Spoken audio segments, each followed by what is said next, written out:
Hilangnya gadis perawan setiap malam Jumat. Prolog desa yang menghilang dari peta. Desa Sungai Senjamu dahulu tercatat di beberapa peta tua, namun belakangan lokasinya tidak ditemukan lagi. Jalan masuk seperti tertelan hutan, dan sungai kecil di dekatnya berubah arah, seakan sengaja menghapus jejak. Tapi orang-orang tua tetap mengenang desa itu dengan ketakutan. Mereka mengingat suara. Ketika malam Jumat tiba, ia datang menagih. Tak seorang pun tahu siapa yang pertama kali berkata begitu, namun kisahnya merambat dari mulut ke mulut seperti penyakit yang menular pelan. Rina, gadis ke-12. Rina adalah gadis yang ceria. Ia membantu ibunya menumbuk padi di lumbung dan sering menyanyikan lagu rakyat lama yang sudah tidak diingat orang lain. Ibunya selalu bertanya, "Kau dengar dari mana lagu itu?" Rina selalu menjawab, "Dari perempuan itu yang suka berdiri di pinggir sawah saat senja." Ibunya mengira Rina bercanda, sampai gadis itu hilang. Pintu kamarnya terkunci dari dalam. Jendela hanya terbuka selebar telapak tangan. Dan di lantai tanah terdapat jejak kaki kecil itu, hanya setengah dari ukuran kaki manusia dewasa. Jejak itu berakhir begitu saja, seolah pemiliknya lenyap di udara. Bisikan-bisikan yang muncul lagi. Setelah kepergian Rina, malam-malam Jumat menjadi lebih sunyi dari biasanya. Bahkan jangkrik berhenti berbunyi. Warga mulai mendengar suara-suara aneh. Ada yang mendengar kinci ketuk kanas di atap menjelang tengah malam. Ada yang mendengar kewur langkah seseorang berjalan di halaman namun tidak ada siapapun. Dan beberapa anak mengaku melihat bayangan gadis yang di dekat sumur tua, mirip Rina. Warga makin gelisah ketika mereka menemukan dinding sumur itu dipenuhi. In ukiran kuku agur, seolah seseorang berusaha memanjat keluar. Namun sumur itu sudah kering sejak puluhan tahun. Rahasia Makrum. Makrum adalah satu-satunya yang mengetahui sejarah desa tersebut. Rambutnya nyaris putih semua. Matanya seperti selalu mengikuti sesuatu yang tidak dilihat orang lain. Suatu malam Dwi memanggil kepala desa dan beberapa warga. Perjanjian itu sudah lama dilanggar. Katanya lirih, dulu saat paceklik, para tetua memohon bantuan pada penjaga hutan. Bukan makhluk baik, tapi kekuatan yang tersimpan dalam gulungan kabut. Mereka menjanjikan pengorbanan seorang gadis muda setiap tahun agar panen tidak gagal. Kepala desa menampar meja. Itu hanya cerita. Tidak mungkin nenek moyang kita. Tetua pertama menepati janji itu. Makrum menatap mereka satu persatu. Namun generasi berikutnya membiarkan perjanjian itu putus. Mereka pura-pura lupa. Yang tidak lupa, orang-orang terdiam. Sang penagih masih mencari bayaran. Dan setiap hilangnya seorang gadis hanyalah awal.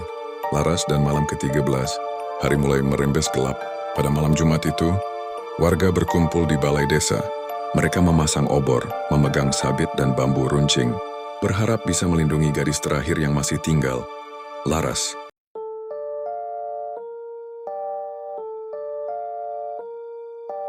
Ia bersembunyi di rumah Makrum, di ruangan penuh ramuan dan dupa menyala.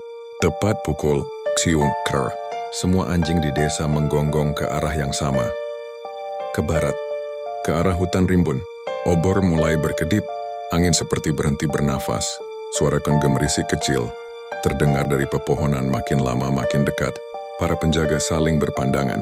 Lalu satu persatu obor mereka mempadamtai. Dalam kegelapan seseorang berteriak. Ada yang berjalan di tengah sawah. Sesosok siluet tinggi terlihat, tidak punya wajah, tidak punya bayangan. Ia berjalan perlahan, seperti menjejak tanah tanpa menyentuhnya. Sosok itu menunjuk rumah Makrum dan pintu yang tertutup gadis yang hilang. Ketika warga berlari ke rumah Makrum, mereka menemukan wanita tua itu pingsan.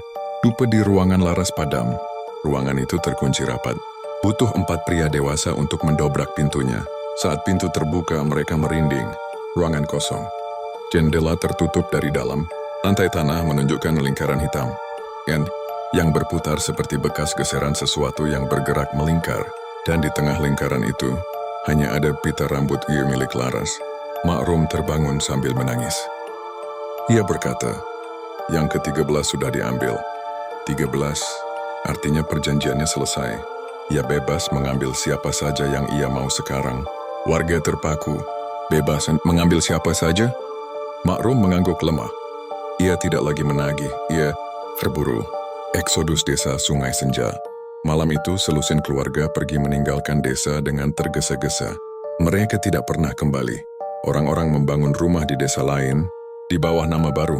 Seakan melupakan masa lalu, Sungai Senja dibiarkan sunyi membusuk di telan hutan.